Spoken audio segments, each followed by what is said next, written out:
Countdown. It's tough. It's It's the hard. final countdown. Do-do-do-do. Do do do do. Yeah, and then Okay. that song will be stuck now in your head for the next few weeks. Well, that's important.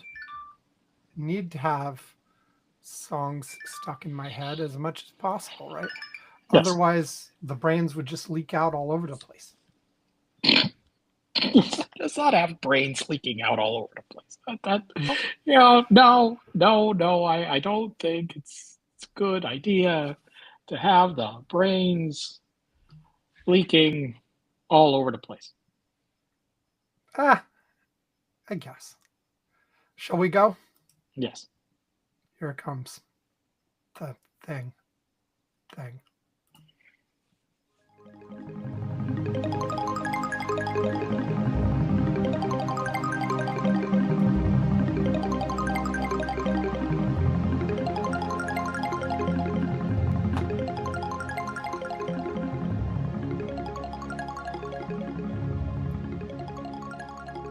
Welcome to Curmudgeon's Corner for Saturday, July 26th, 2025.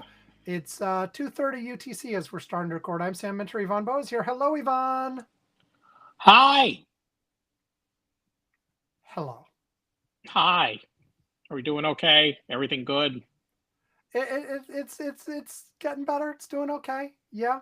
Like, yeah, it's been a week.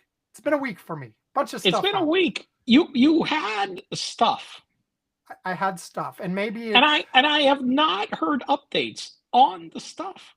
you have not. No, Okay. you have Well, not I guess shared I guess updates. instead of doing You media this week, shared I will do you I will shared do updates on my stuff. you shared your frustration. You shared your I think it rose to a level of anger. Um um you also did not appreciate me not agreeing completely with your assessment of the situation. So Um, for those folks not on the Slack, I should explain what the hell you're talking about. yes, you should. Yes. Well, there were two major events in my life this week that I will discuss, and I will do this instead of media this week. I know the media is going to fall behind, but The yeah, but media is, if we had done media, I'll give you the preview for next week. There would have been two movies: yeah. The African Queen from 1951 Ah, and Jurassic Park 3 from 2001. Jurassic Park 3. I think I stopped. I'm pretty sure I stopped at 2. And I don't even think I watched 2 entirely. I think that 2 was one of those movies that I watched pieces of back when linear TV was it. And I had all the movie channels, and the movie channels work where they repeated these movies, all the time at many hours of the day. So I'm sure that I flipped through and like watched pieces of Jurassic Park 2, Mm-hmm. but they never grabbed me enough to say, "Hey, let me DVR this thing and watch the whole thing," or something like that, right?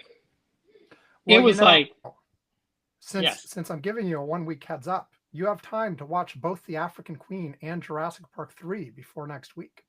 But also, if I'm Okay, saying but I that, I have to say have you have another wait, listen. assignment. Yes, I have another assignment which is more critical, which is to try to watch Superman. The new one. Um the new one.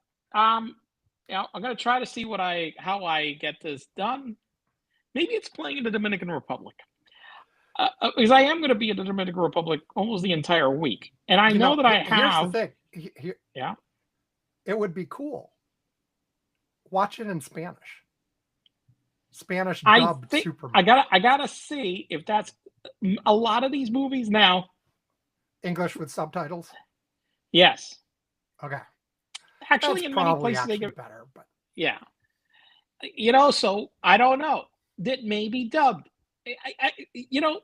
Look, I've been to see movies like in foreign countries. Like I still remember this, like in Spain. In Spain, Spain had very tough laws related language and movies. They basically almost everything in Hollywood that had to be shown on a big screen. It was very rare to be able to find any edition only with subtitles. They were all dubbed at the movie theaters. I don't know. That was like I don't know if they've lightened on that, but it used to be very difficult, and there was a lot of like uh, they really promoted the local Spanish film industry, which they actually made a whole bunch of pretty decent films. But I don't know. I'm gonna see. I don't know. It Okay. would be interesting. I would go see it, then it's dubbed. That would be. I gotta admit, yeah, that would be something. I haven't watched a dubbed movie in a long time. Uh, so back to the thing we said we weren't going to talk about the media this week. Right. So I did want to mention that the reason you have this assignment for Superman is our loyal listener Pete, who has hosted the show once, wants to come on and talk to us about Superman. I know. But he wants both of us to have seen it, so the three of us. I know. And what happened is, look, I was going to get this done. I was going to go see the movie, but I wound up getting sick. So I thought my wife was going to wait to go watch the movie. But as I slept, I didn't realize they went to the theater and watched the movie without me, which I understand. I was out. I was not well. I said, look, we're going to go to a movie. They said, look, we'll just go to the movies. I think she went and said, hey, you okay if we go do something? I'm like, yeah, sure. I'm okay. Just lie here. Okay. So to the first of my two stories. So first of all, you have misidentified my emotions. I never actually rose to the level of anger. I suppressed it well. I complained to you guys on the Slack. You were upset. But I was upset. I was more sad than angry, though. I was sad and I said maybe angry. I don't know. I was annoyed. I was annoyed and I was sad, but I never actually got angry. So what happened? The bottom line, and we can get into the details of what I did wrong, because in part of why I wasn't angry, let me rephrase. I was angry at myself. I was not angry at others. Okay, and so you were angry. You were angry at yourself. Yes, yeah. I was angry at myself. I was sad. I was annoyed, but I was not angry at others. And so, and to those listening who have no idea because they're not on the Slack, this is going to be very confusing up to this point. But the bottom line, if you remember a couple of weeks ago, it was like 3 weeks ago now, maybe 4 almost. It was 3, like 3.5. It was July 5th. I bought the damn car. I bought a new car on July 5th. Well, he had to because the other car, I think we did tell the story. Yes, we spent a whole episode on it practically. Yeah, your other car died it died a spectacular death. Yes. So anyway, as Sam cars for some reason have a tendency to do during his life, he has a tendency for a flare for the denouement of the vehicle is always it happens in a very dramatic fashion. I haven't yet done one of the things where one goes flying off the cliff and then hits on the bottom and explodes. No, I would like that one not to happen. Well, I don't have to be in it. Fair, you can jump out. Yes, at the last. Yeah, okay. Jump out at the last minute and or none of my cars have had sunroofs, but get one with a sunroof and then parachute out the top while it's going down the hill. I thought the Saturn had a sunroof. No. Okay. Oh, the Corolla might have the one. The Corolla, yeah, one of those two. I only had the Corolla for a few months, but right, because the Corolla went out in a spectacular fashion as well. It was a multi-car collision that I was in the middle of. I was sandwiched. Yes. Anyway, the point of all this,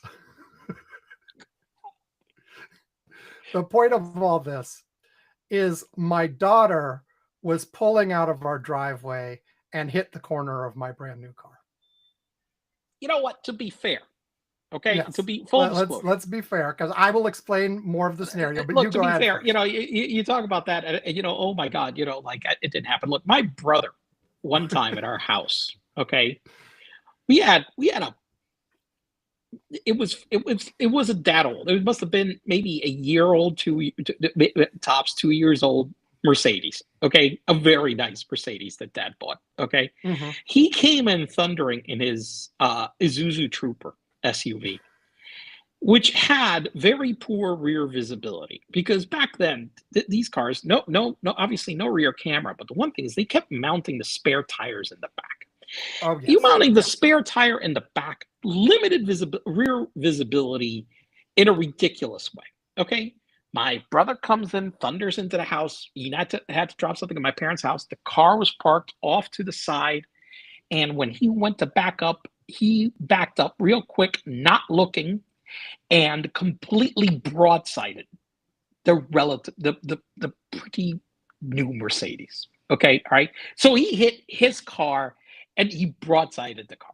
Okay, all right. So if we've had, I had my brother's son go visit his in-laws, and they left a 2-year-old inside this Mercedes, and he popped the car out of gear on a hill, and it went down a hill and hit a Porsche and a Corvette at the bottom of the hill. The kid was 2 years old, and he managed to wreck 3 cars at once. So, Precocious.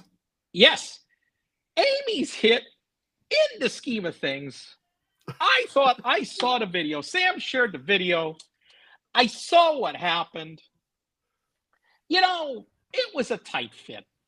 It was a tight fit. It was a tight fit. Let me describe for a little bit the configuration here. We have what's called a flag lot for our house, which means there's a long driveway, and then it's sort of, well, long in the scheme of things. It is long. It is a relatively long driveway for most. It's like what you've been here. It's like 50 feet or something. Yeah, it's a long driveway. Yeah, it constitutes for average. It's a long driveway. I mean, it's not like half a mile or something, but it's not half a mile, but it's a long driveway. You're not, you're not right off the street. No, you have to go through a long. We are back from the street, which it's sort of. We are one of the houses that was sort of squeezed in on the last remaining space of the development after everything else was built. So there's this driveway that goes behind the other houses to where we are. Okay, and it's actually nice and secluded. Yeah, I think it's a plus. It's not a negative. I think. Yeah, no. We it's one of the reasons we liked this house is it wasn't directly on the street, right?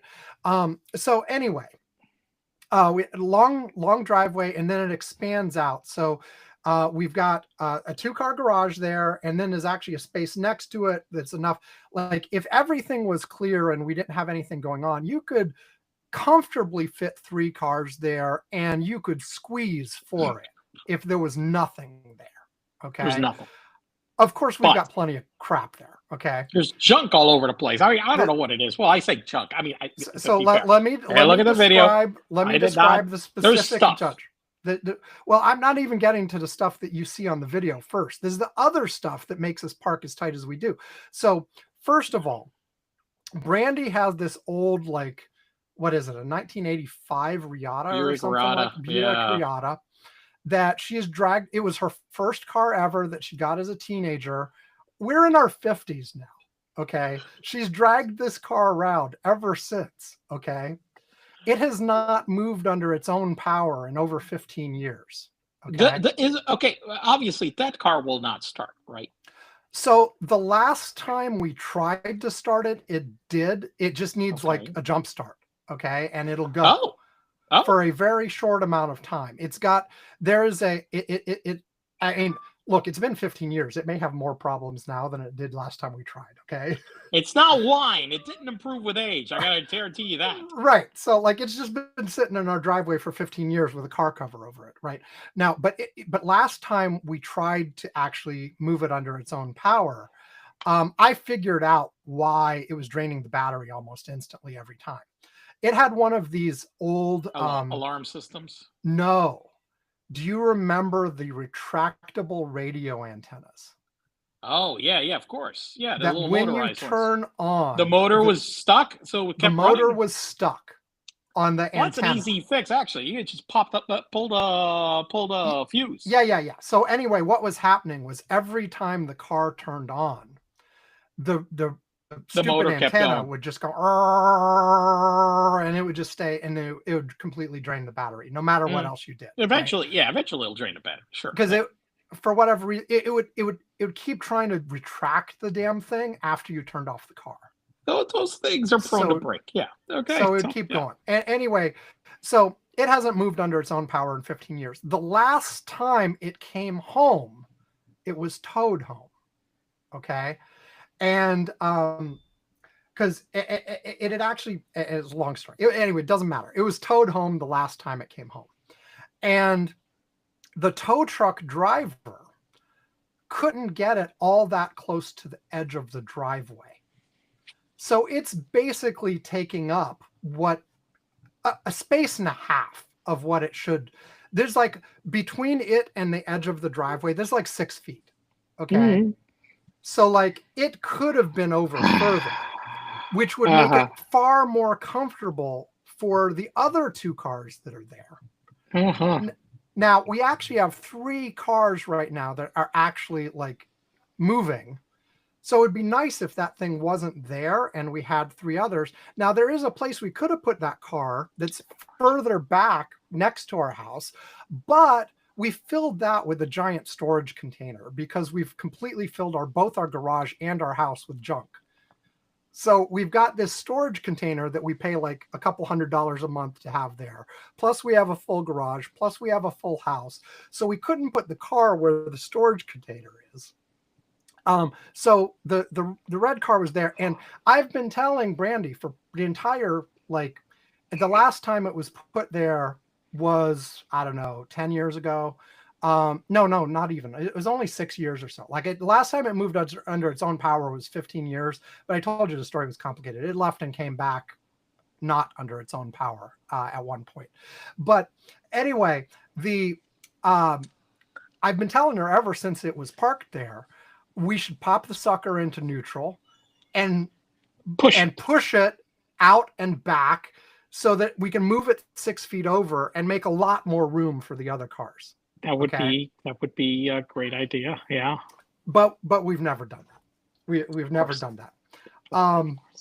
In part because she's like, you know, if we're going to do that, she says something with Riatas, you can't just pop them into neutral. I don't know. Like she wanted to actually start the car again. I don't know if she's right or not, but it's probably nothing. I may be even misremembering it.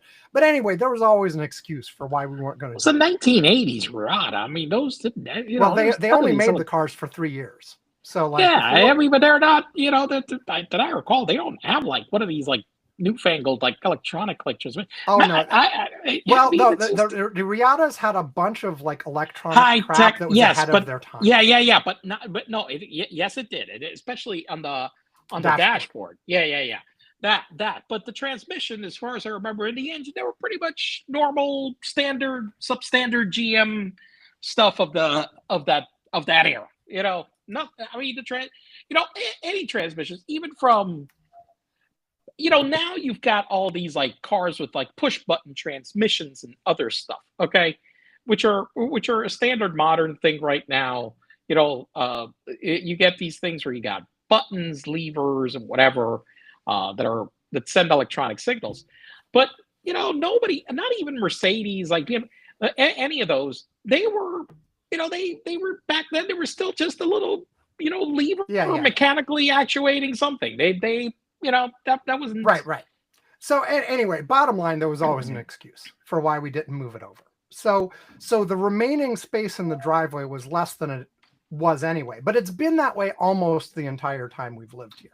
And now at this point, by the way, the 6 feet that I mentioned that are there, we've of course filled that with crap, you know, at the moment, you know.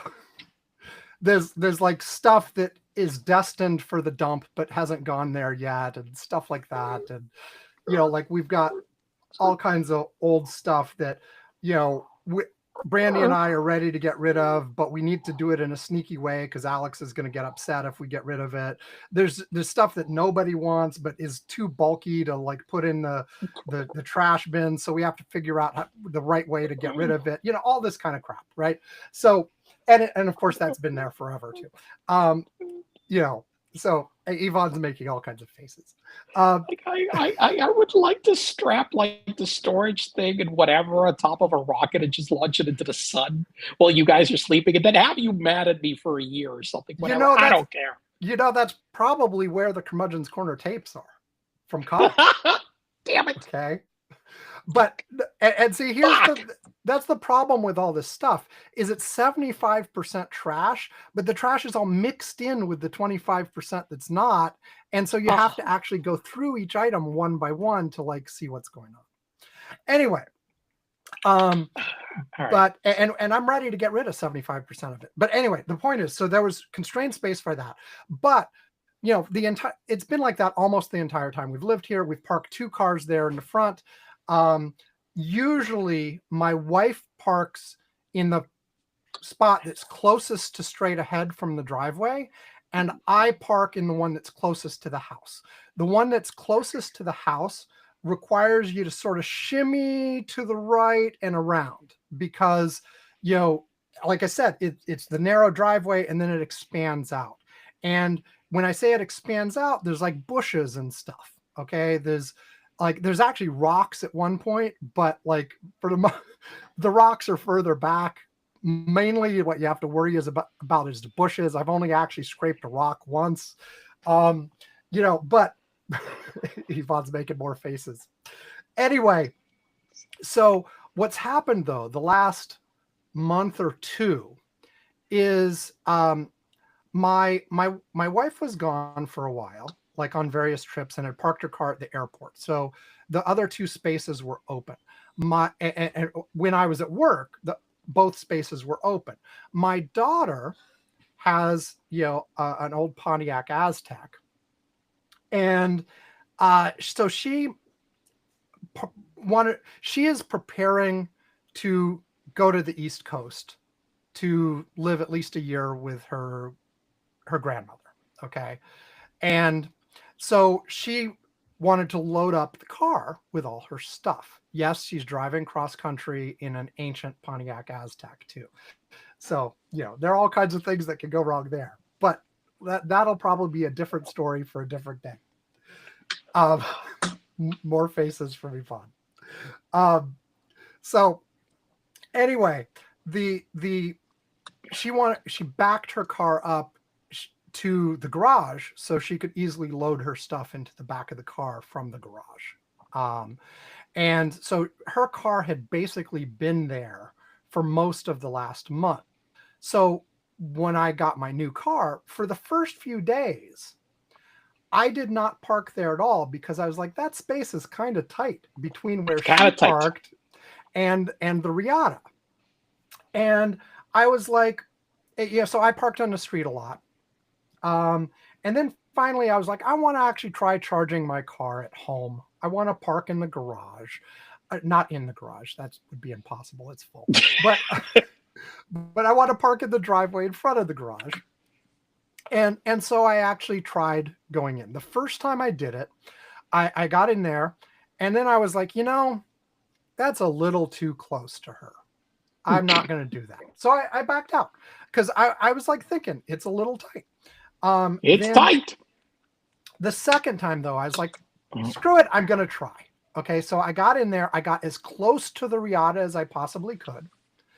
And I also scooched forward as close as I could to the actual garage. And, I was close enough to the Riata so that like I was squeezing out of the car door to get out. Okay. And then I got the charger going and I plugged it in and all this kind of stuff, and it worked. And so I did this for several days in a row without incident. Okay. And so I'm like, oh, okay, this is going well. It works. It's no problem. In my head, she was leaving and coming back most days, but I don't think But the she reality actually is was. she actually didn't, huh? No, I don't think she had. I think she'd been there the entire time, had not moved. Because also, oh, by the way she'd backed in gave even less space than there sometimes otherwise would have been. Okay. Because she wasn't like hugging up against the house or anything either. And when she had backed in, I hadn't been there. So like, anyway, but when I parked each time, I sort of got out, I looked, I assessed the situation, and I was like, oh, there's room to get out. You can get out. The instant where this happened, two things were different than most of the other times. One, I wasn't always charging. This time I was charging. So you not only had my car, you had the I mean, charger. you got the cable sticking out. Yeah, you have the cable sticking out, and it was on the side towards her car. And two, and this was my fatal flaw above all else. I was getting really excited. The new car has the little like warning indicator on how close you are to what you're about to park in front of. And it sort of has a yellow and then a red. Red when you're really close, yellow when you're like at a normal distance. I stopped at the yellow and instead of pushing all the way up to the red. That probably made 6 inches of difference, maybe even a foot of difference. And that would have been all she would have needed to easily miss me. Okay.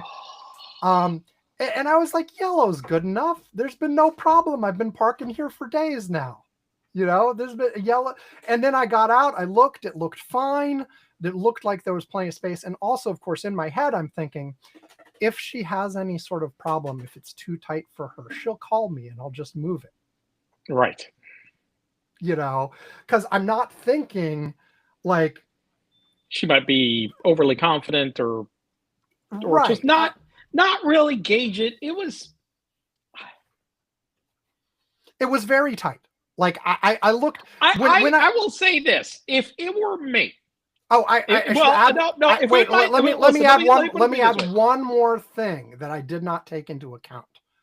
My wife moved a bunch of flower pots into the driveway made it more difficult. On the other side that probably took another 6 inches off the available space on her left. I was parked on her right. There's another 6 inches taken away on the left. And so anyway, sorry. I'll tell the rest of the story. Say what you were going to say about your own. All I was going to say is that I've had these situations like my wife has been concerned about being too tight, getting the car into, say, our garage. So I know my wife, especially knowing it was a new car, she would have been like, immediately, I'm like, oh shit, I'm not chancing this. I'm like, let me call up. But you know, I'm going to guess that she was just a little bit more like, yeah, it's fine. Yeah, well, I feel confident that, let alone like, yeah, I've said on the Curmudgeon's Corner Slack, well, first of all, I should have moved forward a couple inches, given her a little bit more room. But I've said, you know, I was like, I'm confident I could have made it. Now I might be full of shit, you know, but I was like, I'm confident I could have made it. But honestly, I'm confident she would have made it if I had so much as said, be careful of my car when you leave. That's all it would have. She would have probably given it more thought. I think it's probably one of those things that, you know what? Different configuration, get different car.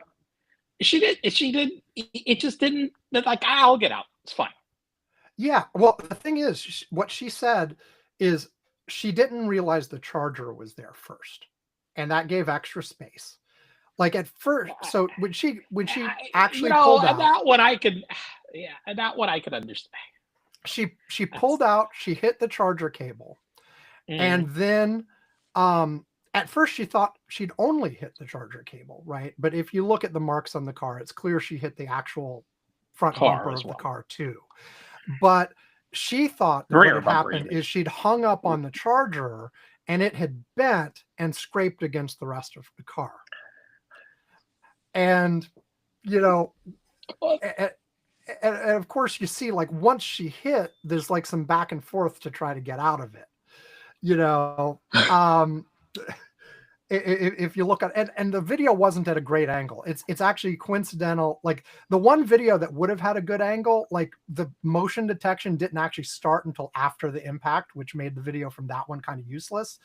The video from the other one was a camera that we normally have pointed at our porch, but we had pointed at some other stuff for random reasons. We were watching some wildlife and stuff. You know, and so it just happened to be randomly positioned in a way that it caught sort of the edge of her car while this was happening, so you could see what was happening. But anyway, yeah. So in the end, it wasn't. There were two. First of all, the charger itself. One of the important things that's a smart thing with these chargers and other things, they are intentionally designed so, like, if you drive away while they're still plugged in, they'll like snap off. It snaps off. Yeah. Okay. Right. You know, the Well, end actually, part. the car, and I guess because the car is actually not supposed, you know, like, I can't, like, I can't. No, I know. It won't even start if it's plugged in. So correct. Let me further expound out. If someone hits the charger, like happened here, the tip is designed to break off. So that you don't, like, damage the entire charger assembly. You know. So the tip was sort of, it wasn't completely broken off, but it was all loose. Okay. When I got to look at it. So the actual charge cable for the trickle charger was clearly, like, had damage. And then there were scrapes and bruises in the back right quadrant of the car. Okay.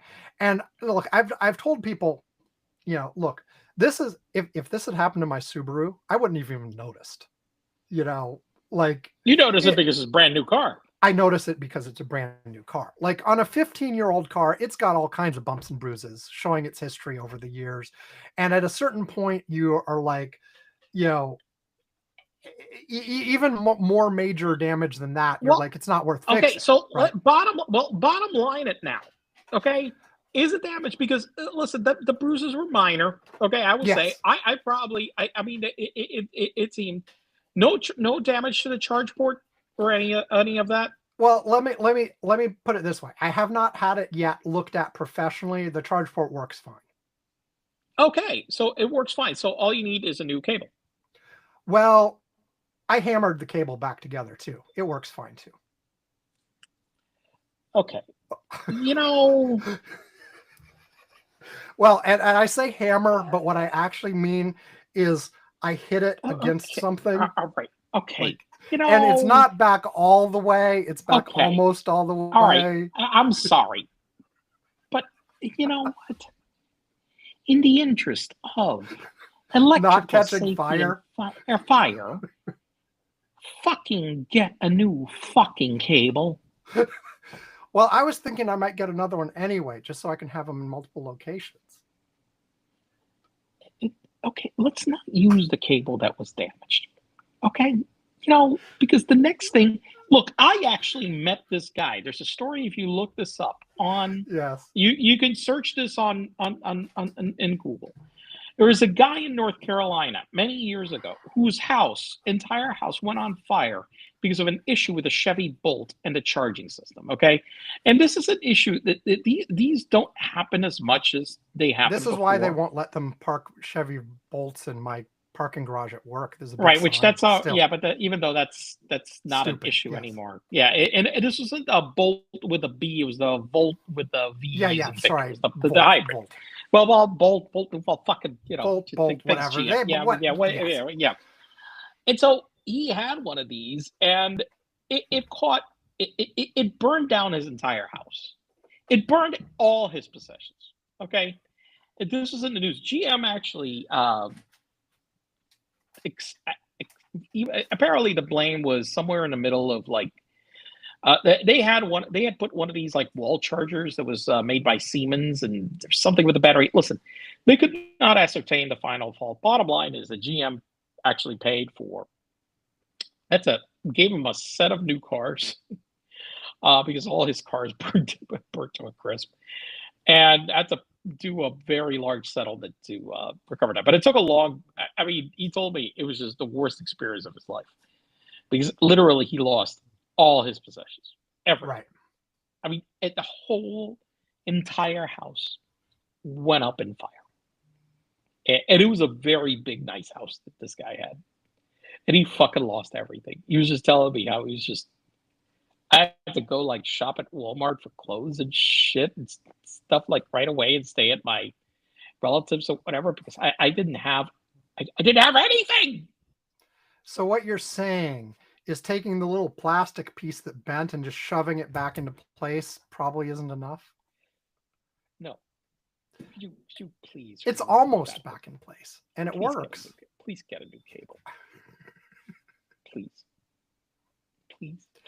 I'll think about it, Yvonne.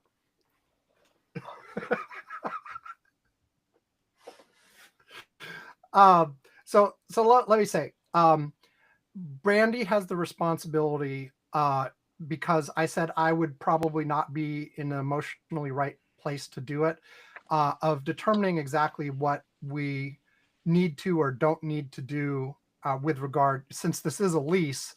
Like, do we have to fix stuff? Because no. Did you get the wear and tear thing? Yeah. So that probably covered. Anyway, that is within the wear and tear. That's like, you don't have to do anyway. Anything. She is figuring that out. She's talking to her people. Here's the bottom line. On my emotional state and everything else. I was really upset for like 24 to 48 hours. Okay, but then a wave of peace came over me. Because fundamentally, this released me from having to worry about it. Keeping it imperfect. Now you already put some damage into it, so like, what the hell? Exactly.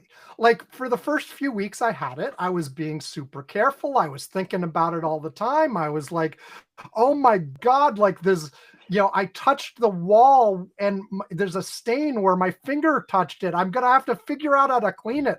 Now I'm like, oh, what the hell? I don't care. Perfection has been broken, and so therefore now whatever. Exactly. The perfection has been broken, so now nothing matters. Now. Okay. You remember that it's a lease. Okay. Yes. So you can't. Okay. So you can't just treat it like shit. However, I was gonna say now the rats are welcome back in. Yeah. No. Okay. No. What I will say is that a scrape like that, somebody. And actually, I think it happened. No, it didn't happen at this hotel. We were at a hotel in my wife's SUV many years ago, and somebody scraped the bumper in the parking garage. I got to the car and I'm like, what the fuck? Somebody, pulling out of the garage went and scraped the bumper. Now I buffed it, and you could see that it had been damaged, but it wasn't a big deal. There wasn't a hole. There wasn't anything. It's just whatever. I returned the lease. As a matter of fact, I returned when I returned a vehicle. Now it was pretty much perfect in every other way except for that. And they just counted it as normal wear and tear. Yes. Yeah. There's one little spot where it looks like instead of just a scrape, there's like a piece of metal that's like chipped or bent or something, but like it's one little tiny spot. For the most part, it's a few little scrapes. And I keep thinking, you may remember there's a bit in Cars 2. Do you remember this from the movie Cars 2? Which part? Because I just recently saw it, but no. Which? The mate is like in the plane. He's been recruited by the spies. Yeah. I remember. And they offer to fix his dents. Oh, and that's right. And he says no, because the dents and scrapes are sort of his memories of a life well lived. Yes. And so I'm like, that's it's time for that attitude. I was thinking like maybe it would be a few months before I had that attitude about this car, but whatever, it's time for the Mater attitude. This is now actually my Okay. car. All right. Okay. Like this is distinct all right. from Listen. every Okay. other one All of right. these cars Listen. on the road now. Okay. Look. Okay. Let's. I understand about the, we all are dents and bruises or whatever the marks, but let's not crazy on getting more of them. Okay. You don't need to be, like a pockmark with every inch of with a dent. Okay. Well, We can still try to obviously, minimize them. but at the same time, look, I still look at it and I'm still a little annoyed, to be honest. Like when I walk by it, but I'm trying very hard to, for the most part, the wave of peace has indeed come over me. I've gotten over it. But even from the very beginning, right? I was like, it was an accident. It's not the worst thing in the world. I'm not going to get mad. I'm sad. I'm upset, but I'm not going to get mad. Look, cars get dents. I forgive me. Because again, like there's so many things I could have done to avoid it as well. So look, listen, cars get dents, and that kind of dent is something that actually a dent repair guy could come over and fix. Actually, and probably nobody would notice it. So, I as long as there's no other damage, you just need a new cable and you can get a dent guy to go and if you wanted to go do it, they actually come on site and they do it. Yeah, no, like I said, I'm going to let Brandy take care of that entirely. I have outsourced that. She will decide what, if anything, needs to be done. All right. So aside from your vehicle, you also this week had something else happen. Second story. And there is more to this that I have not yet told on the Curmudgeon's Corner Slack that looks bad for me. Oh, God. Okay. Anyway, so Tuesday morning, I leave for work. I drive, I drive to work. As I am driving to work, I'm like, my legs are really cold. I get to work. I'm, as I do when I get to work, I have an officially assigned seat, but I never sit there. So the first thing I do is go wander around, look for a place to sit that I want to sit and do my work. Because I find all the comfy places to sit. But as I'm doing so, I'm like, I am freezing. I am absolutely freezing. And it's July, so it's not. It's July. There is air conditioning in the building, but I'm like, I'm pretty sure they have not set the air conditioning to like 55 or something. Okay. I am absolutely freezing. And I realize pretty quickly, this feels like I have a fever. And I also was just sort of starting to feel a little wobbly. So I'm like, this is not good. I was supposed to have a meeting with somebody in person coming up. First thing I did was I messaged them and said, hey, look, I feel like I'm starting to get sick. I'm going to schedule this as a video conference instead, and I'm going to find some conference room to talk to you just so I don't expose you to whatever it is. But I still had half an hour till the meeting. But so I was going to wait till after the meeting, but I was like, nah, I have time. There was a drugstore right across the way from my office. I went there. I bought I bought a thermometer, a fever thermometer, and I bought a COVID test. So first thing I did. I mean, you suspected COVID already. Well, yeah, of course. Like high fever. I also had a bit of a cough, but honestly, I'd been nursing a bit of a cough for like a month. Okay. But it was just a low grade. And, you and I have talked about I cough all the time. It's not yes, whatever. You do. There's always something going on. Allergies. And you're always hacking, coughing. I mean, it's like, I don't, yeah. So I pretty much dismissed the cough and wasn't paying attention to it, but I wasn't dismissing the fever because I felt like crap all of a sudden. Like within the space of 2 hours, I went from feeling fine to feeling like I really, really wanted to lie down. Anyway, I got the new fever thermometer. I took my temperature, 102, right away. Like, Jesus. I think the first time I took it, it was Okay. 101.9 or something, but then I took it again like 5 minutes later and it was 102.2. And so I'm like, crap. Then I took the COVID test, and I will mention at this point in the story, and I will come back to this later. Like, it wasn't like when I went to the store, they had a whole bunch of COVID tests on the shelf, but none of them were the brand that I usually used at home. Okay. So I was like, oh, what the hell? They're all different ones. I'll just get the cheapest one. I got the cheapest one, which was like the Walgreens store brand or whatever. And so when I took the test, it was a little bit different, like the ones that the government was sending out and stuff had like a little cartridge, and you get the liquid and you dip your swab in the liquid, and then you put like 3 drops in the little hole, and then it comes out, and whatever, and it has a nice little area that shows you your results, and it's all clearly labeled and stuff. This one had the look, you put the swab into the liquid, but then it just had a test strip that you just drop in the liquid. Okay.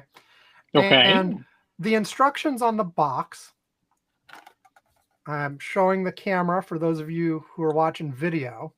This is the box of the test. The very last step is read your results, and it's got a little thing, and it's got an arrow pointing at a line. So I'm like, okay. Okay. So it's not like the other ones. It's just if the blue line shows up, you're positive. So great. The blue line showed up. I'm like, so I'm positive. Okay. So I then immediately, like I finished the meeting I had with the guy. Then I immediately went about like, telling the people at work, hey, I got COVID. I'm going home. I sort of gave a last couple pieces of information of something I was actively working on.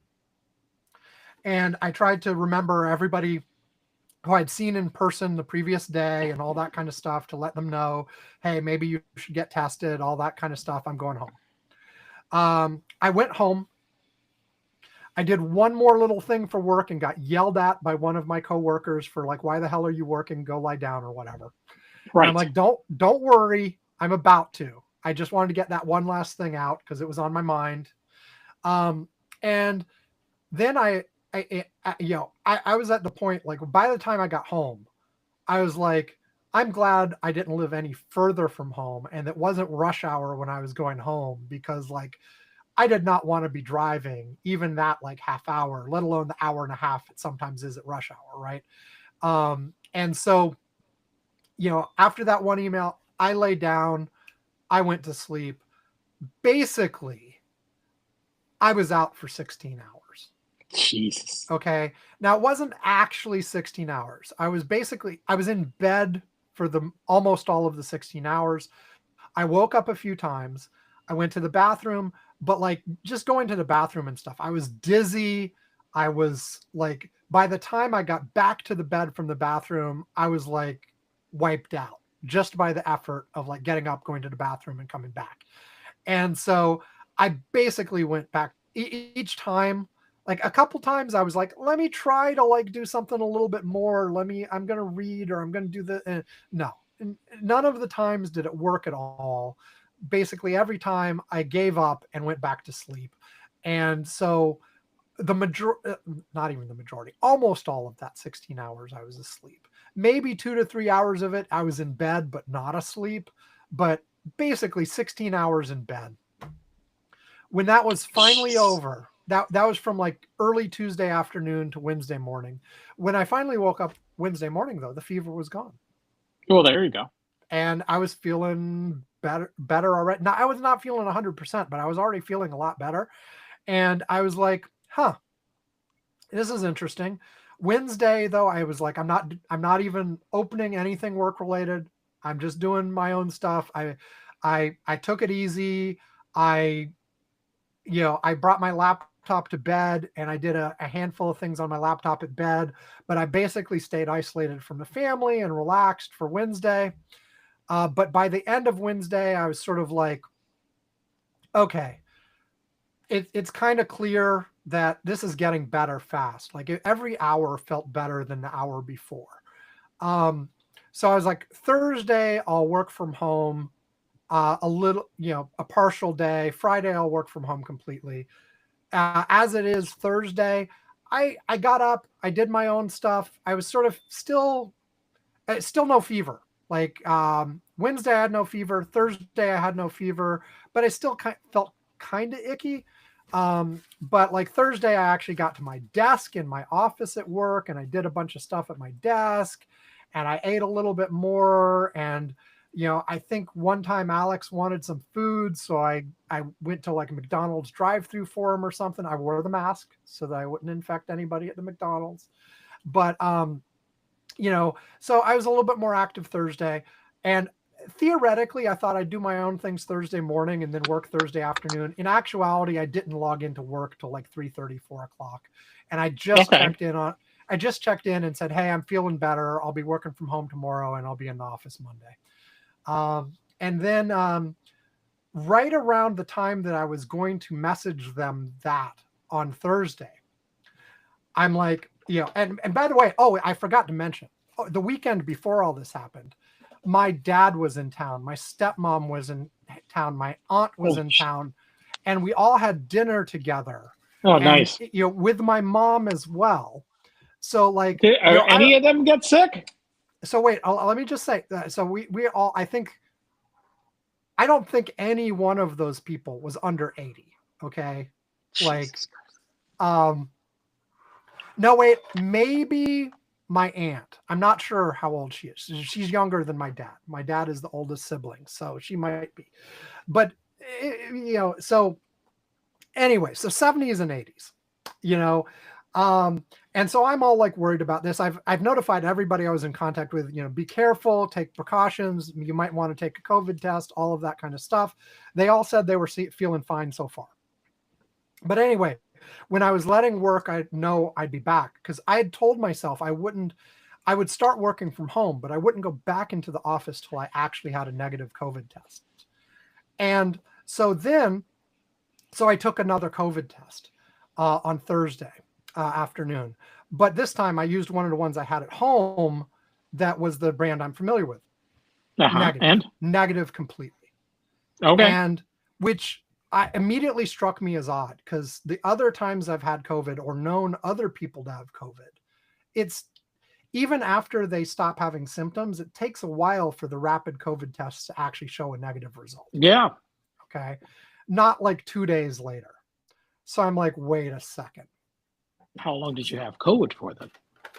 Well, here's the thing. I'd shown test.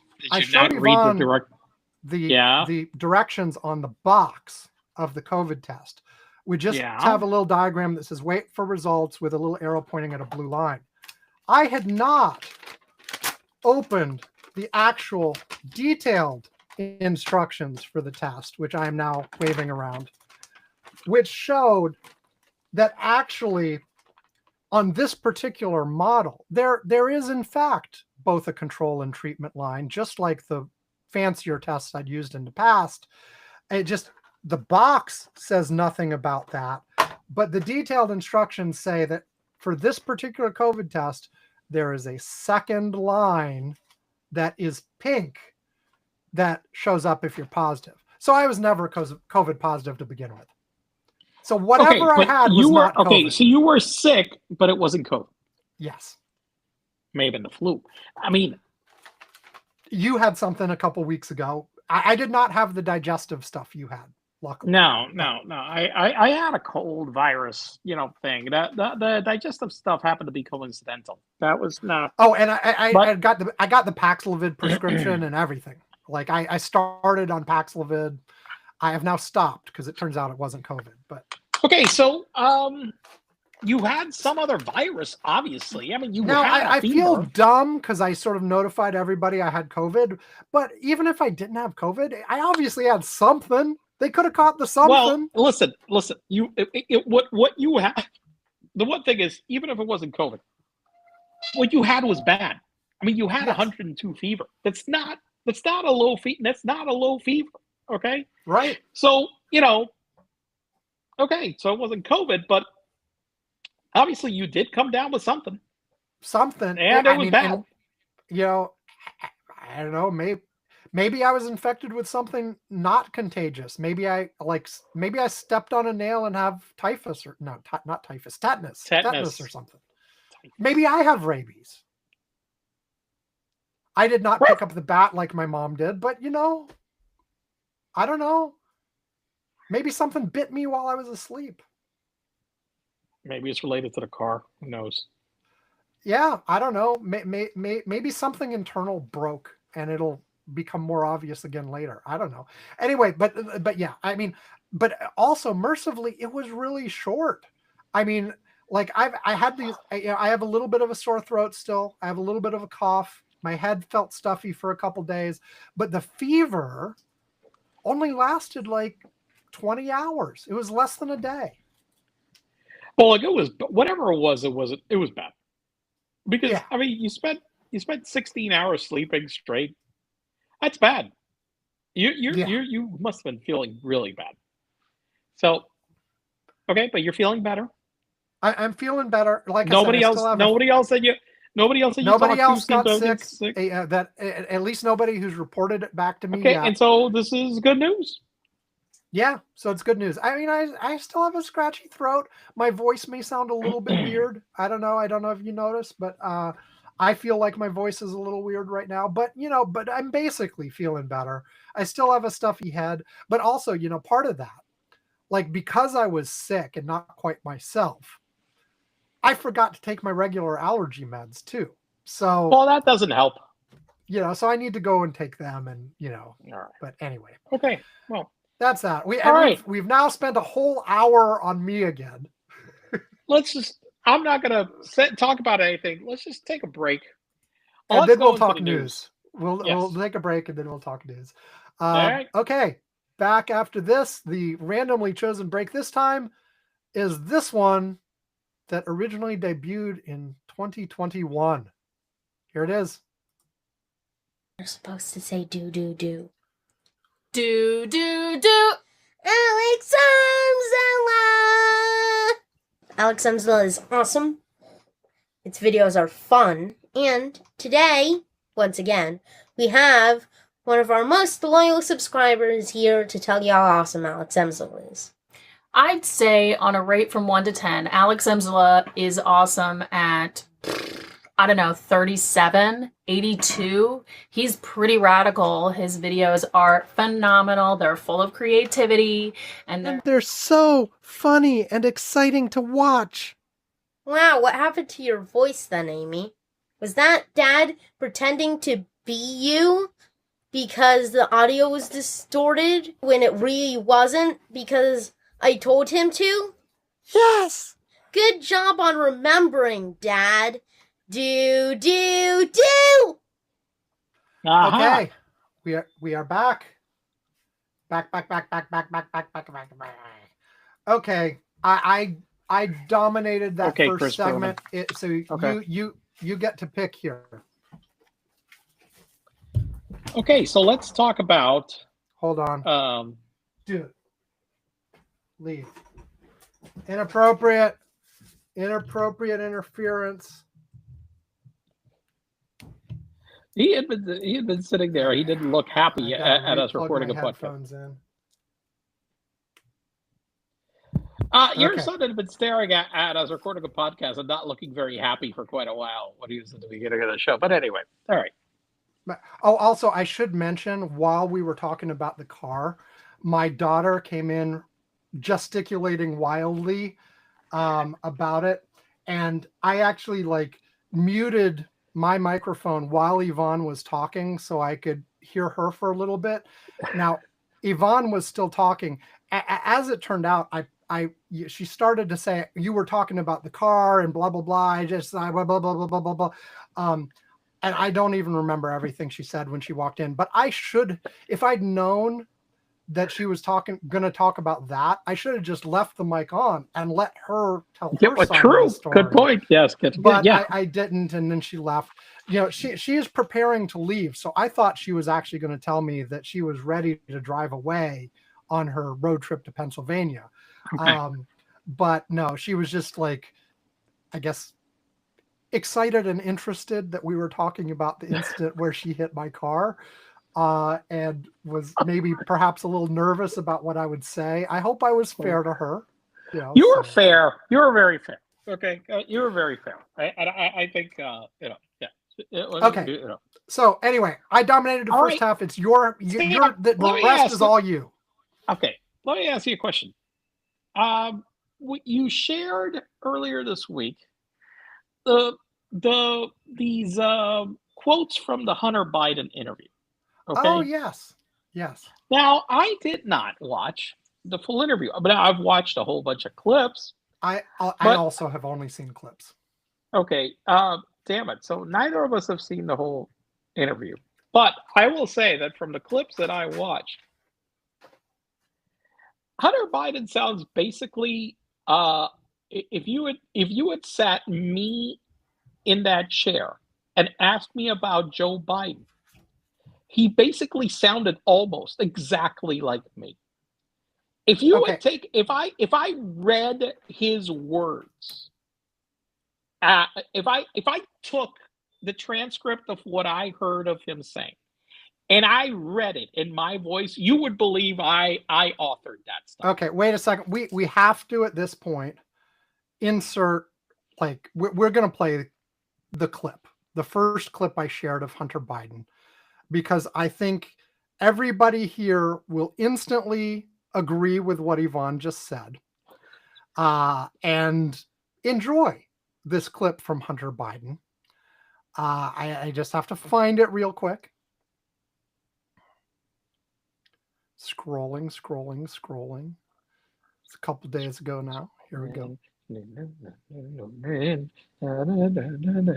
Rawhide.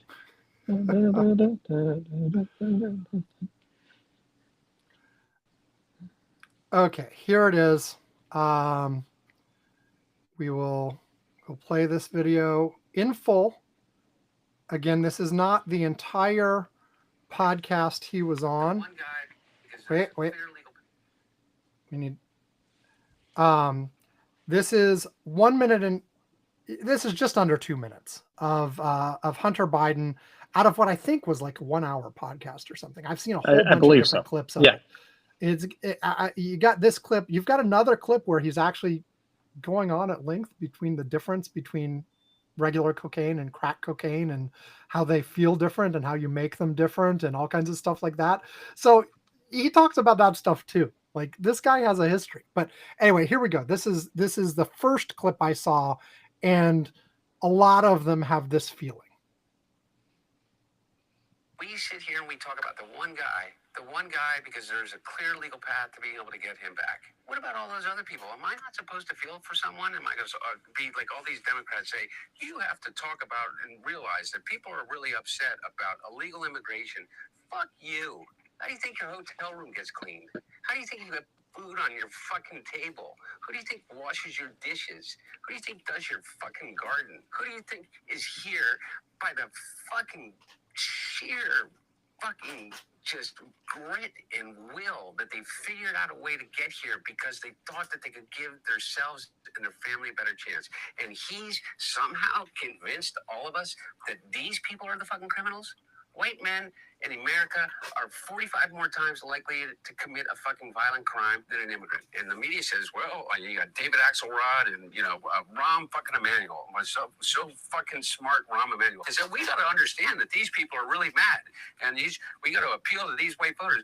Rahm, the only people that fucking appealed to those fucking white voters was Joe Biden, 81 years old. And he got 81 million votes, and he did not because he appeased their fucking Trumpian sense, but because he challenged it. And he said, you can be an 81-year-old Catholic from fucking Scranton that doesn't understand it, but still has empathy for transgender people and immigrants. And nobody said, oh, Joe Biden's going to turn us into a socialist state, no matter how much they said it. But these guys think that we need to run away from all values in order for us to lead.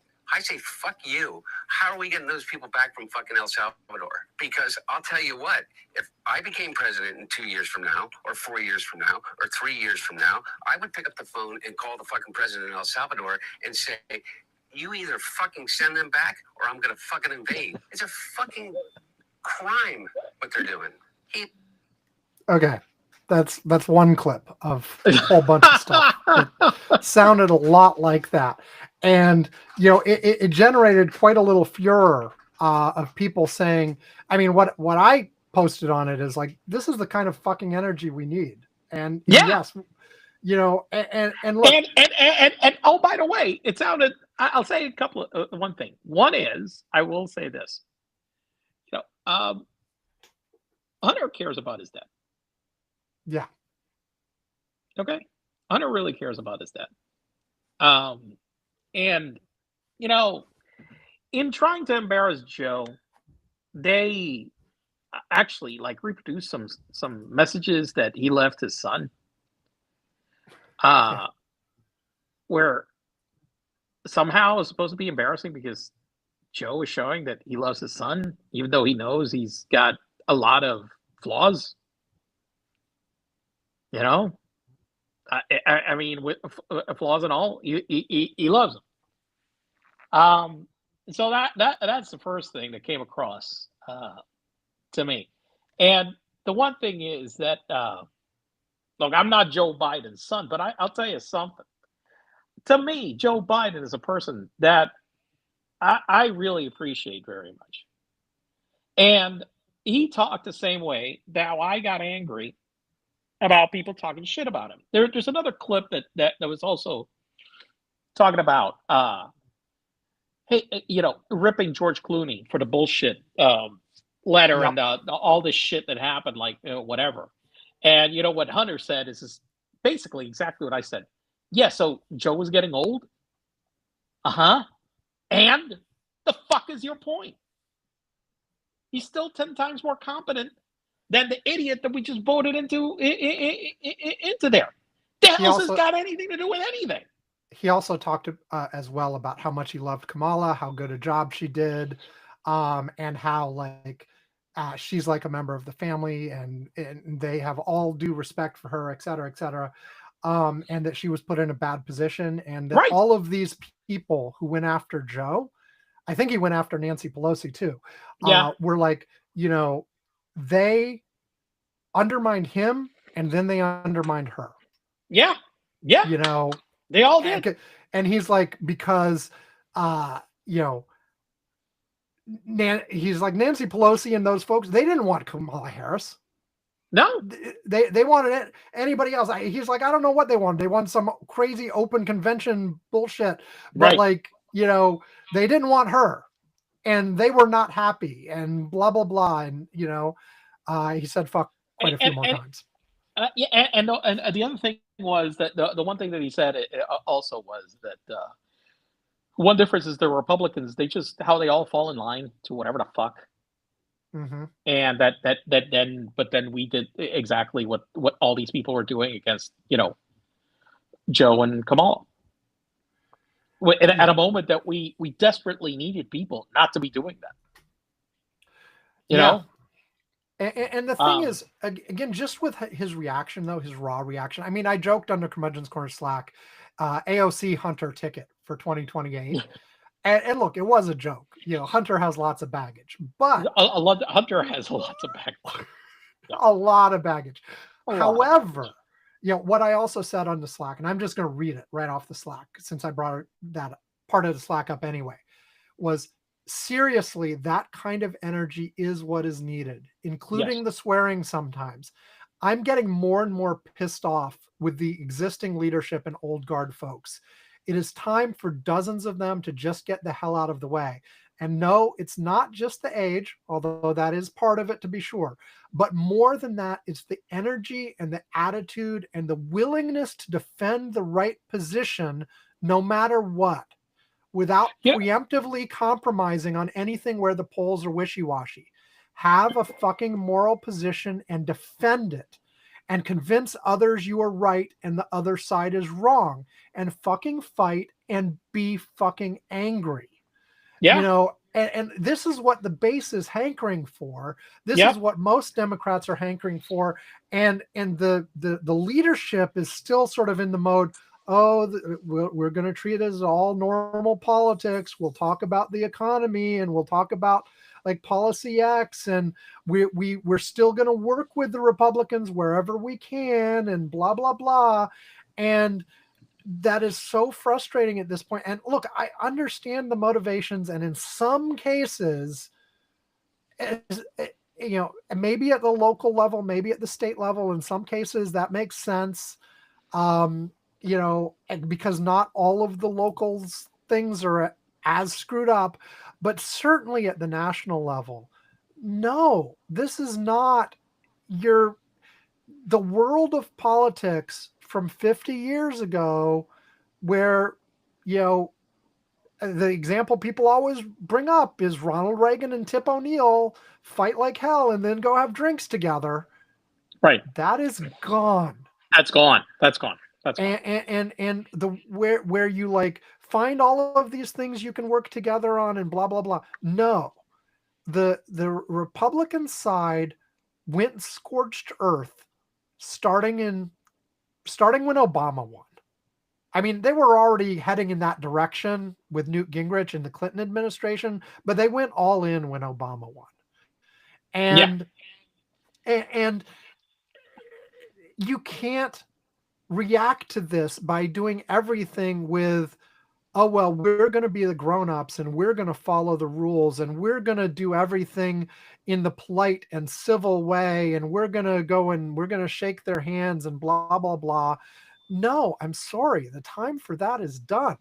The time for that may come again at some point, but not while we have this Donald Trump-dominated Republican Party that is clearly got a massive authoritarian bent, is trying to take on all sorts of additional powers, has a Supreme Court behind them. So Supreme Court, Congress, the presidency, all moving in the direction of consolidating power and doing what I consider anyway to be damage everywhere they go.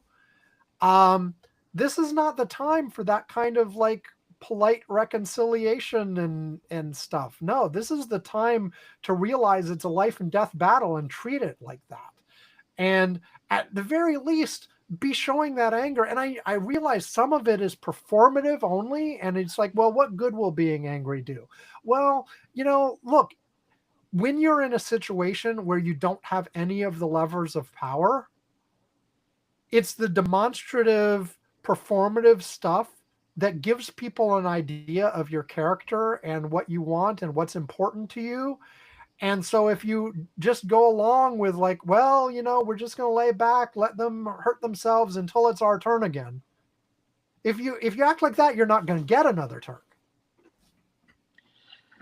No, I know. And the one thing is that they haven't even learned from the fact that if you go to what the Republicans did when they were not in power, that got them back to power. It's blocked precisely everything. Exactly. You don't work with. They didn't work with Obama. They tried to block every single thing he tried to do, including all the way up to the fucking even when SCOTUS. He was explicitly enacting policies that had been recommended by the Republicans a couple years earlier. Right. They would go and vote against them right afterwards. I mean, remember, Obamacare was based on Romney Care from Massachusetts. It was a Republican plan. Right. Anyway, yeah, so like seeing the Hunter Biden interview clips was honestly just refreshing. It's like, my God, like somebody who's willing to actually like say things and not be like parsing their words super carefully and blah, blah, blah. And look, he's not the only one. We've said good things about AOC before. We've said good things about Governor Walz before. There are a handful of others. Even what's his name from California is doing better than he was before on some of those things, although I still don't like him. But the people, I don't know, this whole establishment guard that's still remnants of Clinton and Obama and Biden are just stuck in these old ways, and it's really frustrating. Yeah, I know. Well, one other guy that has been doing that, who flipped the script on this, is also you got to remember Newsom. I Because he said has the guy in glimmer. California. Well, okay, I heard. Okay, I heard it differently. Okay, but all right. No, you said what's his name, Walsh. I didn't hear. Okay, all right. I mentioned Walls, and then I Okay. mentioned the guy in California whose name I can't remember, Guy- who is guy doing in better Cal- than he okay, was all right. before. Okay, guy in California. Okay, all right. That's okay. That's I couldn't okay, so remember his that- name. Okay, Newsom. Okay, Newsom. I'm bringing it in. All right. So Okay, what anything next? else on that? Okay, so all right. I picked that one. Now it's your turn. No. I did the whole first hour. Oh the wait, whole so I second gotta hour pick is yours. everything? Oh, It's all Jesus. you for the rest of the show. All right, so let's talk about now. What about okay, Trump visited the Fed. Yeah, what was that related to there? Oh, well hang on one second. Manu, Okay. we didn't need it. I only brought one suitcase. Remember? I only packed one.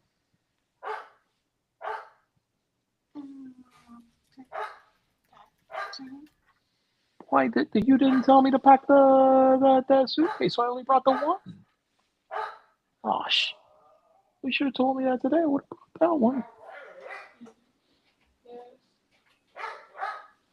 Okay. Well, let me finish over here, okay? All right, go watch some more TV, okay? All right. Okay. Okay. You were about to pick a new topic.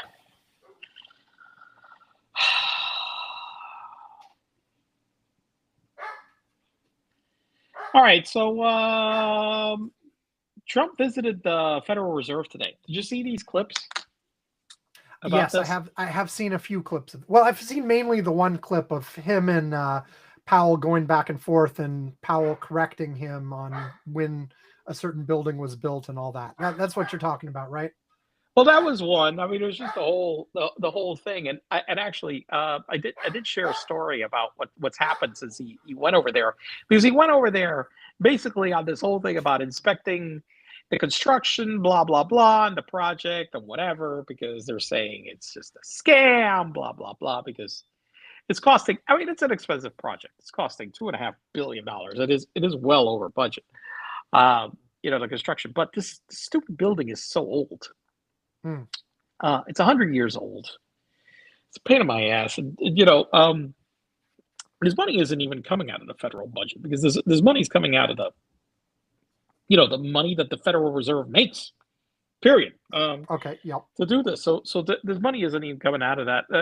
But the one thing that I saw was that apparently after the whole thing, all of a sudden, for whatever reason, I'm not sure what Powell said to him, but all of a sudden he started saying all these flattering things about Powell, and it appears that what I read was that Powell went and started giving him compliments about the economy.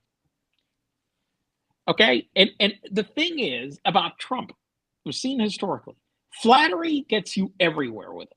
Everywhere. It's just, you just flatter him, and so apparently Powell, instead of he did correct him on the shit that he was reading wrong. The one stat that he said is because, I mean, Trump even had apparently a sheet of paper that he pulled out in the middle of the conversation. We're talking about how much to refurbish it costs, and he's saying it's $3.1 billion, and Powell's like saying no, it's not that, and he was including cost of construction of another building that had completed years ago. Okay, all right. Yeah, it was like during $600 Trump's million. first term, it had finished. Right, exactly. And so it's like, no, that's no, that nothing, that's not in here. But and apparently he started just lobbing some compliments at him or whatever, and then all of a sudden he's been talking good about Powell. All of a sudden after the fucking visit, he started saying nice things about him. So I don't know.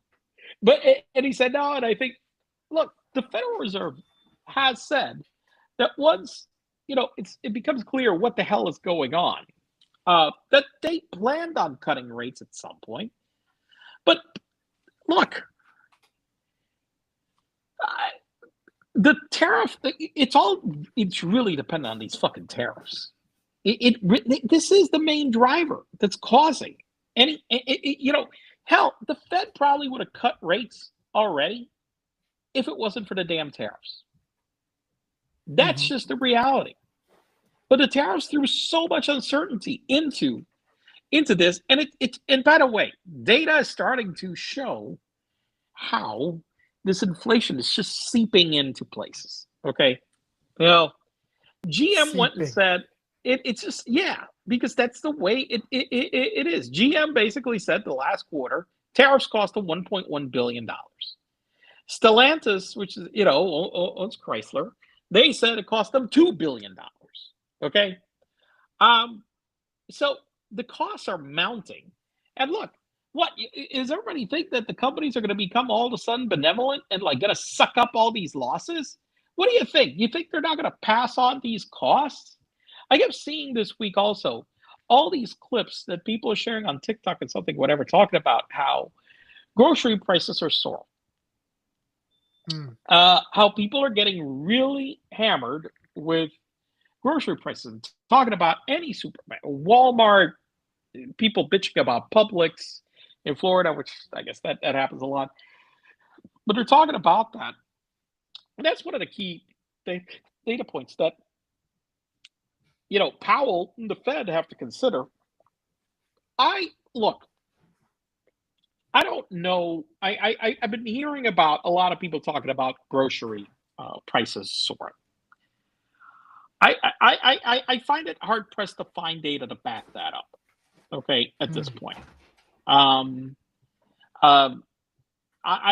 even looked at our grocery expenses for the last like 4 years. They're kind of like around the same average. We do buy groceries at my house. Okay, and cook, the kitchen. I don't know if you're familiar with that process, but anyway, The other members of my family are. I would okay. ditch the kitchen in a second.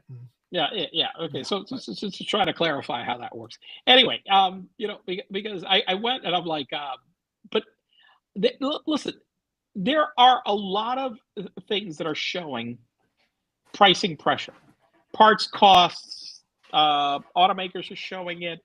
It's just seeping in all different places. But look, a lot of deals haven't been closed on this. We still don't have.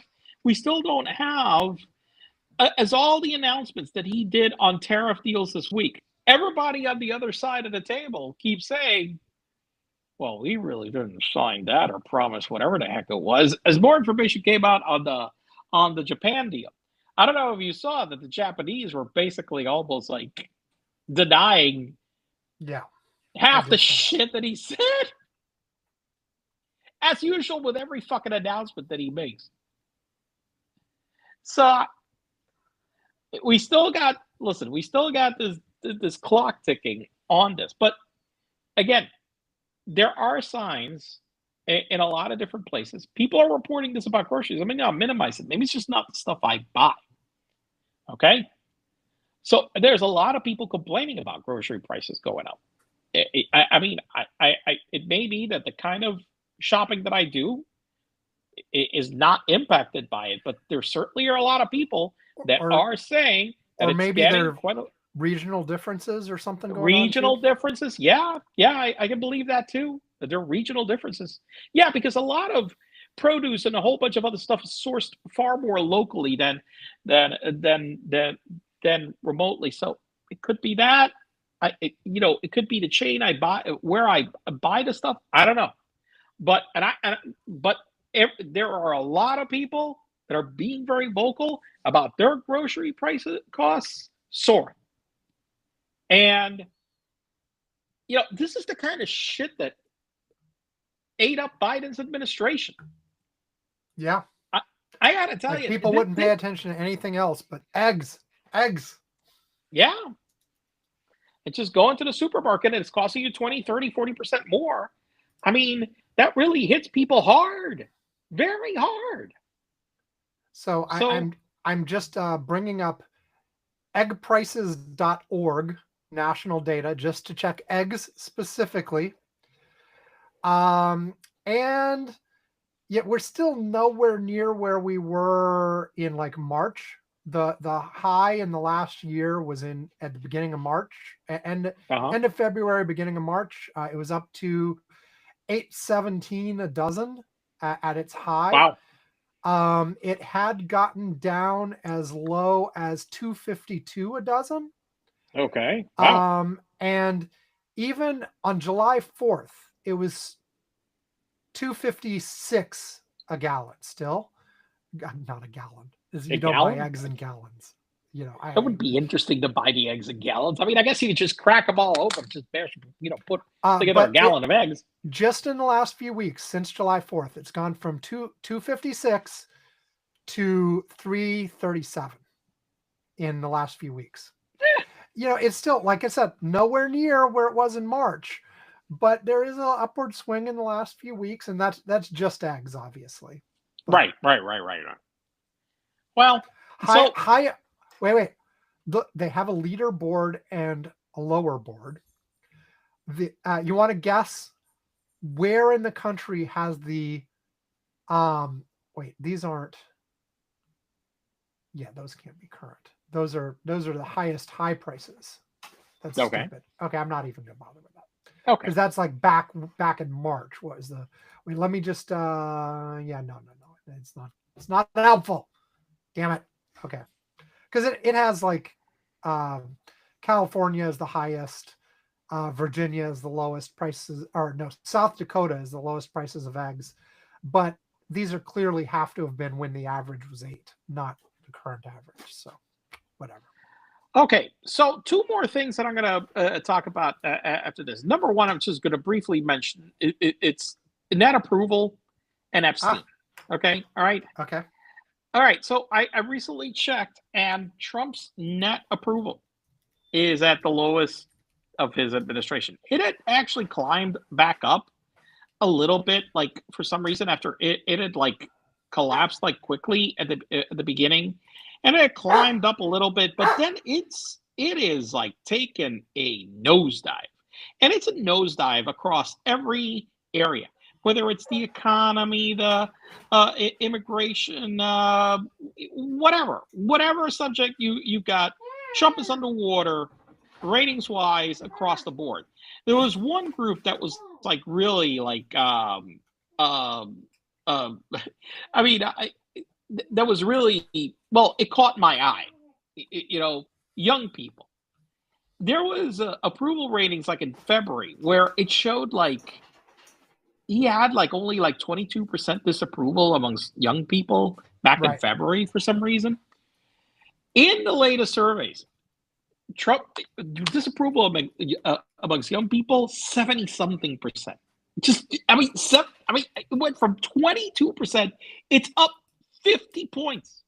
His disapproval rating amongst young people. Okay, it's just a bonkers, swing, but. Well, I'm still bonkers that in February, like 22, he was only at 22% disapproval. I'm like, what the fuck were these people watching? What are they? How what are they consuming? Where are they getting their information from? Because holy shit. But yeah, the swing has been hard and fast. One important thing to remember is just, and I mentioned this the other week. When we're talking about young people, you got to remember that a lot of them, his first term was before they were old enough to be paying attention to politics. Yeah, I keep forgetting that most people, unlike you and me, before 18, which we were like junkies for this shit, okay, even as teenagers, they have no fucking clue about what the fuck is going on. They couldn't care less. And I'm sure that in the first term, they knew nothing. Right. So, and yeah, we're talking subtract 8 years. Someone who was 18 and just barely old enough to vote was 10. Right. Yeah. And okay, fine. A 20-year-old was 12, but still, Shit, yeah. Okay.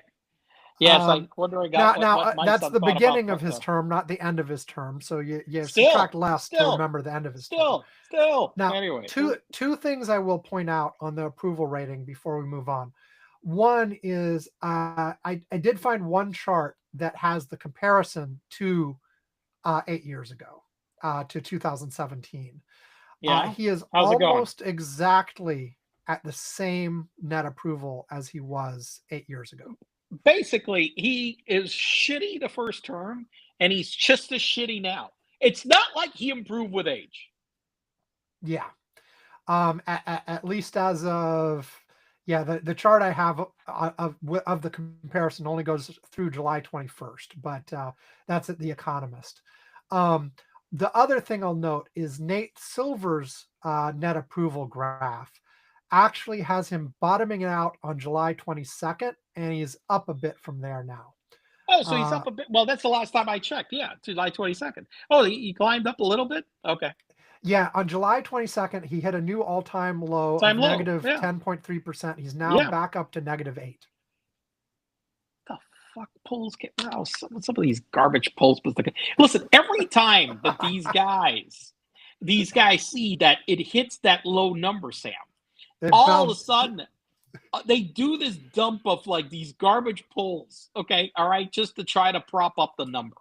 It's just it's like clockwork. All I have to say is, let me remind you that the last 2 election cycles for the general election, the polls that we slagged as the junk polls ended up getting it right. Here's the thing though. The one guy that has been the most accurate that I kept thinking was crazy, but data has shown has been the most accurate, has been Atlas Intel. Yeah. These guys I remember you spent quite a lot of time slagging on them. Yeah. And then they turned out to be absolutely right. And so I'm going to give them credit, and I, eat my words about that. They still have them at negative 11%. Okay. Right. And then all of a sudden you get Trafalgar, which, at +2, RMG Research at +2, which came out like right after he hit that bottom. All of a sudden Trafalgar, who, by the way, has admitted directly that he puts his finger on the fucking polls, okay, came out. He said this himself as a +2. So that's why the average like bumped up. You got a couple of those guys coming in, and well, we gotta tip the, we gotta put some pressure on this. This is not looking good. We don't like these numbers. So yes. Anyway, yeah. So okay, next. You said Epstein. We're gonna close it. Yeah, we got to talk about Epstein. We haven't talked about Epstein. And so, Sam, have we gotten the files? No, we have not gotten the files. We did get this little drawing. That was since last episode, wasn't it? The little drawing from the book. Yeah. Yeah. The entire Epstein thing, dating back to, the Epstein thing. Talk about that last time. I don't know. Well, but look, the entire Epstein thing, going back all the way to the 2000s. Oh, by the way, I did mention, because he was able to get a plea deal in the 2000. I hate calling it the aughts. I don't want to call it that. The aughts. I can't. The zeros. I can't do it. The zeros. I don't know. The 20. I'm calling it. I don't know. Anyway, I don't like any of those terms. I don't know. Anyway. I'm good with the 20s. The 20s sound good, but of course the 20s, I keep thinking of the 1920s. Whereas it's now. It's now, right? Okay, so look, the guys that started this entire conspiracy around Epstein and the client list and the pedophile ring and all of this other stuff and whatever. Well, Epstein is a documented pedophile with a that had a ring that basically trafficked people. He is one guy that got arrested for this. Of course, he died all of a sudden, and so we did talk about, I believe, about the missing minutes. Yes, we You know, absolutely talked about that. we talked about the missing minutes. But now, okay, this week, you know, Trump has been trying to deflect attention from anything related to Epstein. Tulsi comes out and basically accuses Obama of treason this week. Yes. Which, by the way, let me just say, like, they've been going on about this study that showed there was no Russian interference in counting votes in the actual election machines and stuff like that, and showing how, well, they knew this, but then they did all this with Russian interference, intentionally conflating these two entirely different things. We all knew that there was an investigation at the very beginning about like whether or not the actual mechanics of elections were interfered with, and the conclusion was no, and everybody agreed it was no, and all of the other investigations were not about that at all. Right. They were about influence operations and things they like had that. nothing to do with nothing. Two completely different things. Go ahead. Anyway, but of Well, course, Tulsi has Obama's shown herself favorite. to be a very able tool for the Republicans, hasn't she? Well, also, this was Tulsi getting back in Trump's good graces. She had been sort of on the outs for some of the things she'd said on Iran.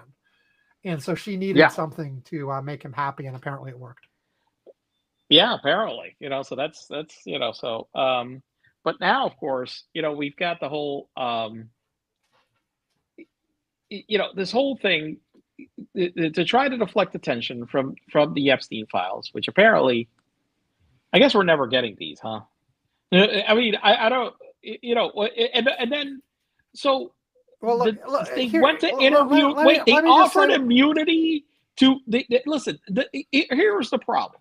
The problem is that the ones that really were harping on this is a lie, this is a fraud, this is a conspiracy to hide the deep state, pedophile ring, blah blah blah. Were the QAnon right-wing Republicans in MAGA? These are the guys that loved this conspiracy, that believed it, and that pushed it. Okay, that was their thing.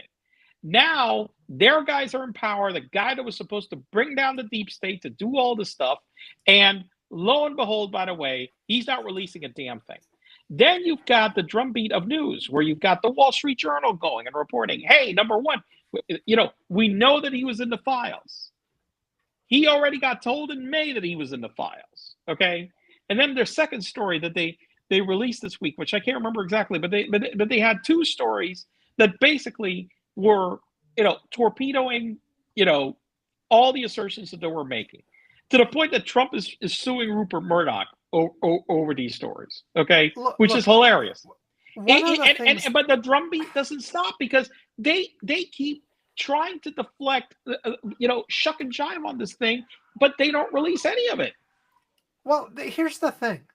Like, the rational thing to say here, like, because I was going to say, they shouldn't actually probably release the files in their entirety, because the whole DOJ thing, right, is if you've got evidence and material, but it's not enough to actually charge somebody because you don't think you'd win a conviction, then that's supposed to stay secret, because somebody doesn't have the opportunity to defend themselves in court. So you're just slandering people with evidence that you yourself admit isn't enough to convict them. Right? Yeah, but they promised to release everything, Sam. I know. But the other thing is, I know, but the other thing, listen, Pam Bondi sent out all. I know. Binders. But look, the damn binders. I remember the binder. But look, here's the thing: from Donald Trump's point of view, assuming there is in fact nothing in there that would convict him, the natural, correct thing to do is, well, of course I'm in the files. I was his friend for 15 years. There's already public information of me and his address book and various things like that. We hung out together. I didn't know about his activities, and as soon as I found out about him, I dumped him. But of course I'm in the files because he knew me. Okay. End of story. Well, not end of story, but the thing is, like, the key is, like, they're making a big deal out of he was in the files. We all knew that. We knew that for decades. well, maybe not decades, Yeah, but you know what I mean. Yeah. But listen, but look, The question is the he thing is that, incriminated on anything? And the problem is his behavior is 100% like, oh, it's not that just there's something innocuous in his files. Like if there right. was something innocuous in his files that just mentioned Donald Trump, then of course he could say something like what I said. Okay, But if okay, what's Sam, in there looks Sam, bad, if all of this that's is a whole so other innocent, story. then why the hell did somebody go to go and like interview Ghislaine Maxwell and give her immunity? And go and ask her questions for 2 fucking days. What the hell is going on? Yes. So here's what's going on right now. They gave some form of immunity, probably limited immunity for anything she mentions during her conversations, in order to talk about 100 specific people they wanted to ask about. Now, here's the thing. If there's no list, where exactly did this 100 people come from? Now, of course, they were saying there's no client list. This list could be something else or generated from anyway, but and so the question, like the speculation, and I'm going to say there's no proof of any of this. This is all speculation. The speculation is they are offering Maxwell a deal in the hopes that she will incriminate a whole bunch of Democrats the way the conspiracy theory has always wanted, while not saying a damn thing about Trump, or even better, specifically saying Trump was never involved. Or any other Republicans for that matter. So we can come out of here with a list of... Well, by the way, okay, wait, but yes. You understand that I heard that she's demanding a pardon. Well, her lawyer said they would be very interested in a pardon, but so far she's only gotten some immunity. Now, immunity is a lot. Like, well, no, she's in jail. Listen, no, I know she's already in jail, but for 20 fucking years, Sam. I know. Well, listen. If I'm in jail for 20 fucking years and I've had to deal with people like in these situations, okay, the fuck am I getting for fucking immunity? Well, wait, because no, because I'm help. Wait, you want me to help you, and I'm not getting shit. And I'm because the other thing is because presumably you're not going to put me in jail for another 20 fucking years. Here's the thing with Maxwell too. She repeatedly, over and over and over again, refused plea deals earlier, right? Because she maintained her 100% innocence from beginning to end of this process. She was still maintaining her innocence right now, as far as I am aware. So then, how the hell would she have any incriminating evidence if she's so fucking innocent? This is the whole. This is what I don't understand about this whole fucking thing. Yeah, well, I mean, that's the question, obviously, right? Like, is she now admitting that she was actually involved in stuff, or at the very least knew stuff that she could have told authorities? Now, depending on her situation, she might be able to claim that she knew stuff, but was not involved and was in danger of her own life, so she couldn't cooperate, blah, blah, blah, blah, blah. I don't know. It's all speculation at this point. And sort of the question is like, well, what's actually going on? What kind of deal are they offering her? Now, frankly, if Trump pardons her, what's the base really going to think about that?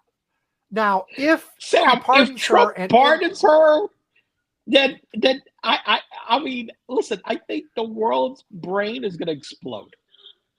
Well, here's the thing. Like, his base might be okay with that trade as long as it comes with serious implications for a whole bunch of prominent Democrats.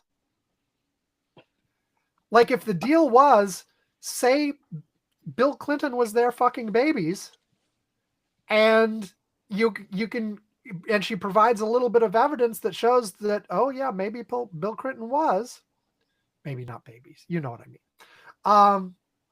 Then, if she can deliver Bill Clinton's head on a platter, listen, a lot of the base might be fine with that trade. Listen, if the files in any way, shape, or form had that in them already, What the? You think that this wouldn't have already leaked, been given? This is my whole thing. If this was what was in there, they would already burned every fucking Democrat in that list. They would already burn them because down they to the had a ground. chance already in his first term. Yes, yeah. And if Trump was in it, the Biden administration had a chance, right? Now, here's the thing, and I said this last week, and I said this last week before. What I think is the reality is the all of this stuff probably has a lot of stuff that just isn't quite solid enough. It might look bad, but it's not solid enough to prove a damn thing. Right. Now, her testimony might be something that pushed something over the edge, where you take some fuzzy picture and she's like, yeah, that really was Bill Clinton. You know, I don't know. Now, here's the other thing. But here's the thing.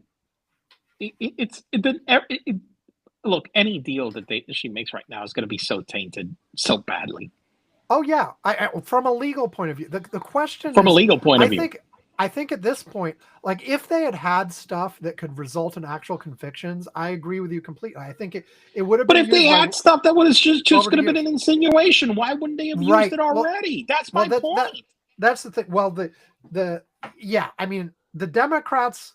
Here's the thing: in Trump's last term, there were still people in charge that thought that was wrong. But right now, I know. Now, yeah, no, now, what's stopping them right now? There's nothing stopping them right now. The only thing that must be stopping them is that there really is something about Trump in there too. Yeah, that's it. There's just nothing. And you know, people. And there's no way to fucking disentangle it. Exactly. It was Trump and Clinton together with the underage girls. Right. It was a menage a trois, Trump, Clinton, underage girl sandwich. There you go. That must be it. Oh God. Oh. No, look. Here's the thing too. Like I keep seeing videos of online of sort of people talking about Republicans being like, well, why are you Democrats so hot on releasing it? What if Bill Clinton's in it? And of course, all the Democrats are like the same answer we give all the time. If any prominent Democrats are in it and you can show that they were definitely involved, nail them to the fucking wall. Right. They deserve everything that's coming to them. They get, yeah. You know, I'm sorry. We no sacred cows. Like, you know, it doesn't matter who the Democrat is. If they were involved in Epstein's little playground with, you know, underage girls who were, yeah, well, even if they were completely voluntary, right? They're underage, they can't consent. But there's lots of evidence it wasn't completely voluntary. They were being trafficked, they were being drugged, they were being all kinds of stuff. This is a completely evil situation. Yeah. If there are any prominent Democrats in it, I don't care who they are or what their history is, nail them. Nail them to the wall. Absolutely. All right. Well, listen, I gotta wrap it up. Okay. So let's wrap this thing up. Okay. So I don't know. End credits. You gonna do the end credits this time? Go for it. No, I'm not mentally prepared for that. I'm mentally preparing myself to find my assignment for the ending of the show. I will do the rest while you find that. Go to curmudgeons-corner.com. You can find all our information. You can find transcripts of our shows. You can find our archives with all the old shows.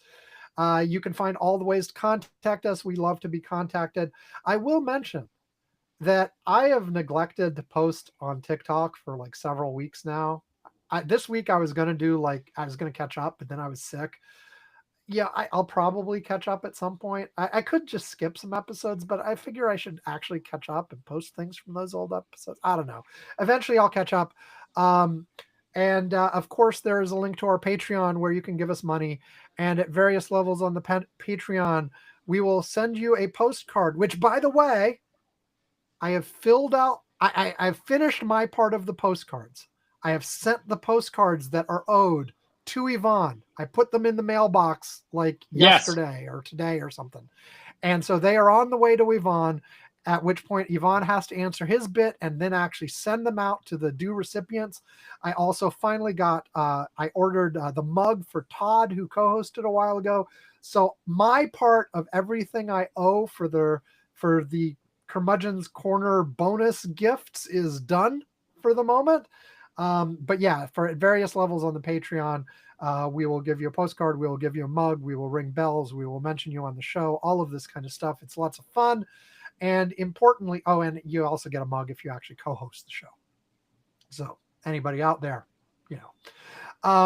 and then, yeah, at $2 a month or more, or if you just ask, you will be invited to the Curmudgeon's Corner Slack, where Yvonne and I and a bunch of listeners spend the week chatting with each other, sharing links, talking about the news, talking about whatever. As it was mentioned, I talked all about what happened to my car on the Slack. I talked about being sick on the Slack, which of course means most of our loyal listeners, the whole first half of the show was a retread. Sorry, guys. Anyway, but so Yvonne, what is one highlight from the Curmudgeon's Corner Slack this week that we have not mentioned on the show? An anti-woke dad who fled with family to Russia, sent to war zone. An American father who moved to Russia to avoid LGBTQ plus indoctrination for his kids is being sent to the front line in Ukraine, despite being assured he would serve in a non-combat role. Derek Hoffman, 46, feels he's being thrown to the wolves as being told that his job in the military would be as a correspondent or as a welder, his wife Deanna said in a recorded interview. Sam, are we feeling sad for the anti-woke dad who decided to move to Russia and to join the military and is now being sent to the front line in Ukraine?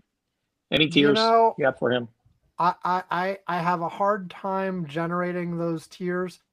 And the other thing is, this is not the first one of these stories I have read about people who've gone to Russia to escape the horrible United States, woke mind virus and end up discovering that things are actually pretty bad for them there. Yeah, no shit, people, huh? So Russia kind of sucks? Film at 11. Let me tell you something. I went to Moscow, and let me tell you something. I realized very quickly, I don't want to fucking live here. I saw one a few weeks ago for somebody who did the exact same thing, but they weren't white. And then it talked about how, oh my God, it was so racist there. And they had such a horrible time that because no one would treat them well because they weren't white, and like literally no one. They figured that stuff would be better there than here. I mean, I'm not saying it's great here, but it's not like that. And and there was another religious family that goes that back, went there. and I've mentioned to you how sometimes, because we talk about racism openly and we got over here, that sometimes we're oblivious to how bad the racism is over and bad in other places, that even places that criticize the U.S. And it is like that. Yes, in many places. Yeah, I mean, it varies highly based on where you're talking about, but as bad as some things sometimes seem here, and as much as they seem to be getting worse recently, there are lots of places in the world that are a lot worse. For racial minorities, for religious minorities, for LGBTQ people. We're not perfect. We're not great. There are lots of things we could do better, and we are backsliding these last few years. But there are lots of places. There's a lot of places that is much worse. So anyway, all right. So that's it. Yeah. So, there's so many stories of MAGA types that are getting the consequences of their choice, and this guy who went to Russia who's getting the consequences of his choice. And at some point there is the, oh man, it's sad that they were stupid, but oh come on, no. I Fuck mean, you. you should have known better. I'm sorry. Now, I have seen another flavor of this, of people who are actually actively apologizing for their previous support of MAGA and saying, I'm sorry I was slow. I'm sorry I was stupid, but now I realize what a big mistake I've made, and I'm going to work to, I don't know, make up for it. I don't know. And on one side, I'm like, too fucking late, asshole. But at the same time, I'm like, at a certain point, once people admit they're a mistake and are actively working to do better, okay, Yeah, now I can let you back into the fold. Yeah, you gotta, you gotta, As long you gotta give them some. I mean, I mean, you need to receive them. I mean, you can't just reject those people that are openly admitting that they fucked up and they were wrong. As long as you are defending your previous choices, I'm sorry. No, I don't want. No. Yeah, fuck you. But if you are genuinely acknowledge that you screwed up and you did wrong, and you're starting to understand why you did wrong, and you're apologizing for it, I'm okay. good with that. I'm yeah. And they don't have to be like an AOC like progressive either. No, they just have they can actually still. I've always been fine with the never Trumpers. Yeah. There is a such thing as a principled conservative who I disagree with on lots of stuff, but isn't evil. Right. Yes. So I don't know. Okay, I think that's it, Mr. Bo. It's time to hit the closing music. Thanks everybody for joining us. As usual, stay safe, have fun, not too much fun. Have a good whatever. There's no holiday. There's nothing special going on this week, I don't think, right? Not maybe here. Puerto Rico actually has a holiday on Friday and a holiday on Monday. Oh, well, there you go. Is that where you are now, Mr. Bo? No, I'm in Orlando again. Oh, you're in Orlando. Okay.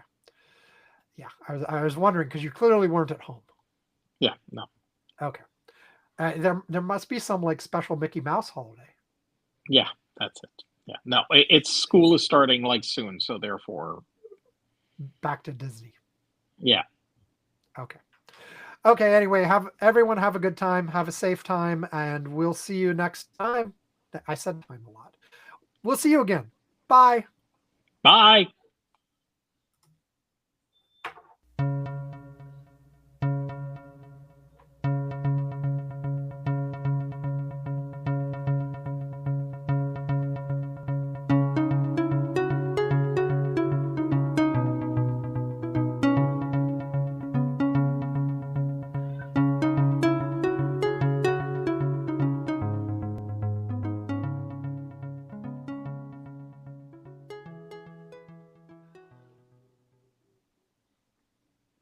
Okay, that's it. Hitting stop. All right. Have a good week, Mr. Bro. Bye. All right. Bye. All right.